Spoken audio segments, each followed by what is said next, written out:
Hey everyone, welcome back to my channel. If you are new here, welcome. My name is Jen and I do a whole range of topics on my channel, but some of my most popular videos are those on the theme of moving to New Zealand. Please excuse the lighting. I'm sitting in front of a window and the weather is very changeable.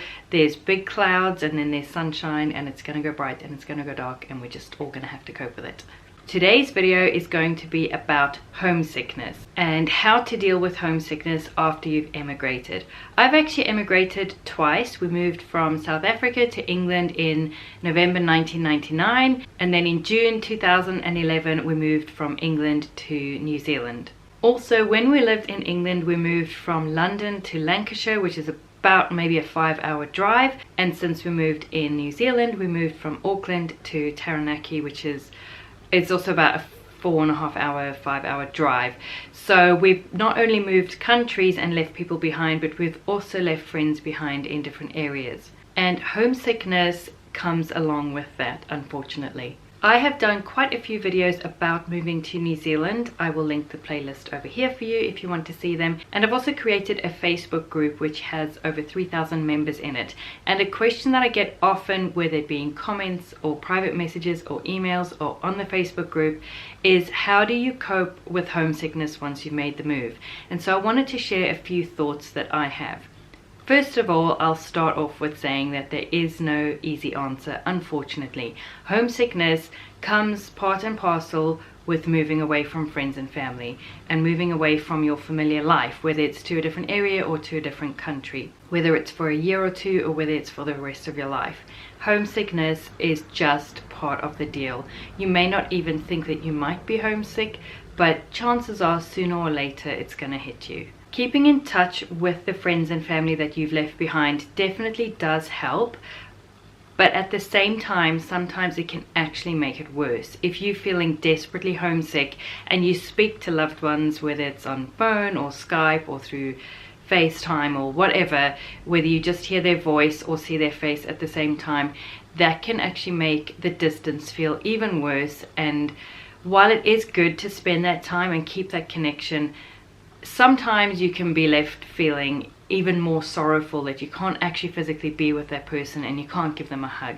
But it's still worth keeping in touch. Please try and make an effort to keep in touch with those you've left behind. You've got to understand that if you're the one who's made the move, your life is full of new experiences and you're trying to settle in and you're making a new home and you're keeping busy. But for the people that you left behind, you just left a hole, a U-shaped hole behind, and they've had to kind of operate around that, and they're going to be missing you too.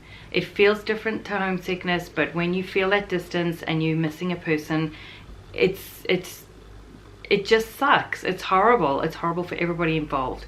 The responsibility actually lies with you to keep in touch. I have been the one to move away, as I mentioned, multiple times, but I've also been the one who friends have left and they've moved away. And it's funny how it works out. If you're the one to move away, the responsibility is on you to keep in touch. As I mentioned, the person that you have left is carrying on their normal life, and yes, they're missing you, but you're the one who's going to be more busy probably and have a new schedule and have a new routine. And it just seems to work out that the one who left needs to be the one who maintains the contact. I've seen it happen to myself. Being the one who left, contact seems to fall away unless I maintain it.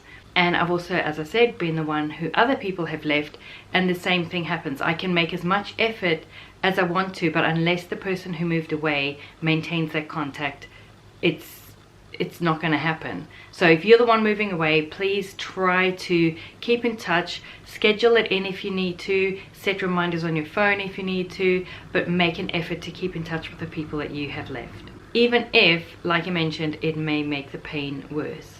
When you are experiencing homesickness, there is nothing else like it. It is the worst feeling.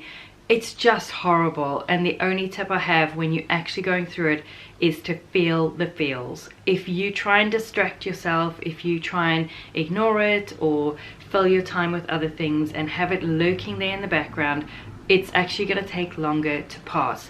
Homesickness is not permanent. You are not going to feel like this forever. You're not going to feel like this even consistently for a year. It kind of comes and goes. I find that the longer I live in a new place, the less frequently it comes and the quicker it passes. I won't say it's less bad when it happens, because it's just as bad every single time. It sucks and it feels horrible, but it does pass more quickly. And one of the ways that you can help it to pass more quickly is to feel the feels. Take some time out, go to your room or somewhere that you're safe and private, if you need to be private when you cry, and just cry and feel the pain, and I won't say wallow, but really immerse yourself in that grief. Feel the feels, and then it will pass that much quicker. And you'll feel so much better for doing so. Just allow yourself to feel those feelings. Your grief and those feelings of loss are in honor of your love. If you didn't love those people that you left, you wouldn't be feeling the way you do. It's the flip side of love, and it comes along with loving people, unfortunately. The pain is part of the love. So just allow yourself to really feel it. Let those waves wash over you. Cry, scream, just feel horrible. It's gonna feel horrible, but you're gonna feel better a lot quicker if you allow yourself to grieve. You've made the move to a new country or to a new area, and yes, homesickness will come and go, but try and make your life full. And I won't say busy, not everybody likes to be busy. I certainly don't like to be busy, but try and put things into your life that you enjoy and that you can focus on, and new friendships that you can build, because that also helps. If you're creating a life that you're happy with and you're excited about and that is full and fulfilling, then homesickness is going to take less of center stage. Yes, it may come and go. You may even feel it quite a lot, but in between that, if you're building a life, then your homesickness is going to hopefully appear less frequently. Be committed to your new life. There is no point having made a move and constantly be looking back and think, if I just went back, or I miss this person so much, I just need to go home, I need to look backwards all the time. You're not going to be able to settle very well. It's going to take you a lot longer to settle. Be 100% committed to your new life. Enjoy your new life. Like I said, fill it with things that make you happy, and accept that this is your choice, this is your life now, and make the most of it. It takes, they always say it takes about 2 years to settle, and I found it took a little over 2 years for me to really feel settled and really feel like this is my home now. But however long it takes you, whether it's 2 years, whether it's shorter, whether it's longer, just be committed to settling and to giving it the time that it needs. Looking back is not going to help you. Maintaining those relationships with those that you've left as you go forward is different to just looking back all of the time. When you left, things did not stay the same. It's easy to think, if I just go back, I can kind of pick up where I left off, and that will be comfortable, and this pain will go away, this homesickness, grief will go away. But things are not the same. When you left, things carried on, they carried on moving forward and changing, and that hole that you left kind of closed behind you. It's a very unsettling feeling to think home actually isn't the same anymore, and this isn't quite home yet. But it just comes with time. Give it some time.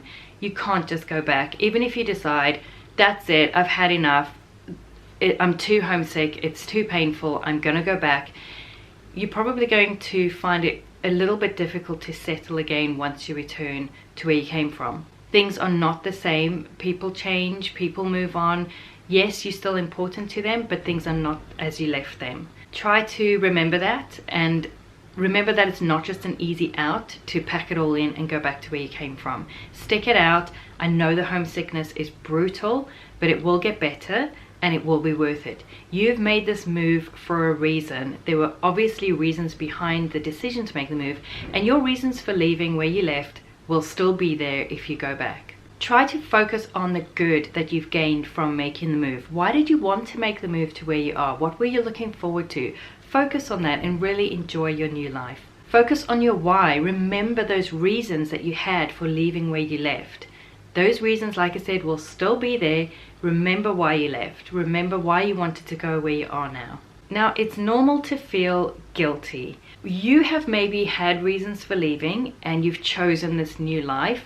And yes, you may feel like you're paying for it now if you're suffering with homesickness. but the people that you left didn't choose it. And it's normal to have a lot of guilt around that. I definitely felt that. I felt that, yes, I'm definitely going to miss these people that I'm leaving, but that's a choice that I've made, but they haven't made that choice. And I felt incredibly guilty. I have felt guilty every time we've moved away from close friends and family. That's a normal part of the process, but it actually doesn't serve you. It's not going to help you in your new life, and it's not actually going to help the people you've left behind either. I've done a whole video on guilt and kind of how pointless it is. I will link that here if you're interested in it, but try to overcome that guilt. You've made the choice to leave for a reason, and whatever that reason may be, and hopefully your friends and family, if they truly do love you, they will support you. I've had friends be so loving and supportive, even as they're crying and sad that I've been leaving. They've still said, this is right for your family, like you need to do this. Obviously you're going to be sad at parting, but there's actually no point holding on to any guilt that you may be experiencing for leaving. If you have friends and family members who are not as understanding and who are blaming you and are angry at you for making the move, that's their journey. I know it sucks, it's going to make it harder for you, but feeling guilty isn't going to help you or them. Milestones can definitely be a trigger for homesickness. I've talked about this a little bit in my tips for emigrating video, which I will link over here if you're interested in seeing that.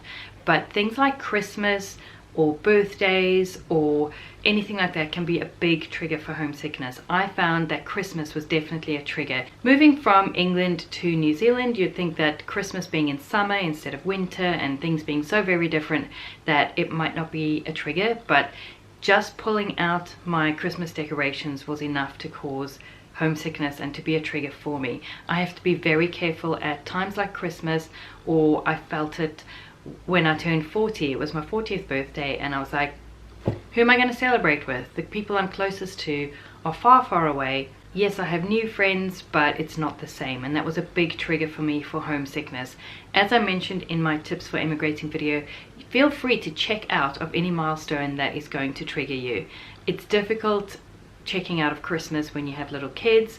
My kids aren't so little, but I still do Christmas for them, and I've still hung on to some of our old Christmas decorations, even though I kind of wanted to just bin them all and start from scratch because they were a bit of a trigger. But I wanted those memories and that continuity to be there for my kids. And like I said, I can't just do away with Christmas altogether, but try and look after yourself on those milestones. If it's a milestone birthday, for example, and you find that that's a bit of a trigger, you don't have to celebrate that birthday. The birthday police are not going to show up at your door and say, why did you not celebrate? Feel free to just give these things a miss if that's going to be difficult for you. My kids know that I don't like Christmas, and the homesickness trigger is just one of the many reasons why I don't like Christmas. They understand that it's not an easy time of year for me, and while I do try and make it fun for them, they understand that I'm not going to go all out and be like joyful at Christmas, and that's okay. Nobody's going to die if I don't celebrate Christmas like a Christmas fanatic. I do recommend making new traditions and new memories on those milestones. For example, Christmas. If I had a choice, I probably just would do without Christmas altogether and just kind of ignore it. But like I said, I have children and I like to celebrate Christmas for their sake. So we've made new traditions. We don't eat the same things that we ate at Christmas time in England. We don't do the same things. We make new memories and new traditions and new food, and just kind of try and create new associations with Christmas, so that it's not all about, you know, this is what we used to eat in England, but it's just not the same, or we're not with the same people. Instead, it's brand new memories and brand new traditions that we can look forward to. Yes, homesickness can be brutal and it sucks when you're experiencing it, but it's not going to last forever. It's going to come and go, and time definitely helps. It will come less frequently as time goes on. It may feel as bad when it happens, but it won't last as long. Only you can decide if homesickness and leaving familiar places and loved ones behind is going to be worth it for you in making whatever move you're planning on making. Nobody else can make that decision for you. I've had people email me and ask me, is it worth it, or this is their situation, do I think that they should still make the move? And I can't make that decision. Nobody can make that decision except for you. It's funny because you may actually experience homesickness about things that you don't expect to. There's things that I miss about England that I'm like, really? That is what I'm missing? But there you go. And when we moved from Auckland down to Taranaki, I missed my walking route desperately. Like, I did not expect to be homesick for a walking route. I used to walk a 3.5 kilometer route every single day, and I missed that so much, like every single day for such a long time, and I never anticipated that.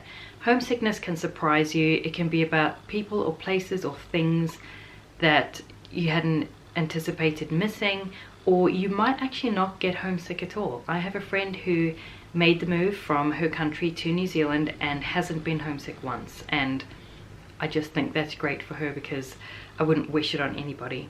Yes, you need to factor it in when making the decision to leave, but you can't actually anticipate how you're going to experience homesickness, or if you're going to experience it at all. So while it is something to be prepared for, I don't know that I would let that be a big factor in making the decision to move or not. I hope you found this video helpful and that it will help you if you are experiencing homesickness. Feel the feels, go through it, you can't go around it, but hopefully with time it will get easier and easier. Thank you so much for watching, and I will see you in the next one.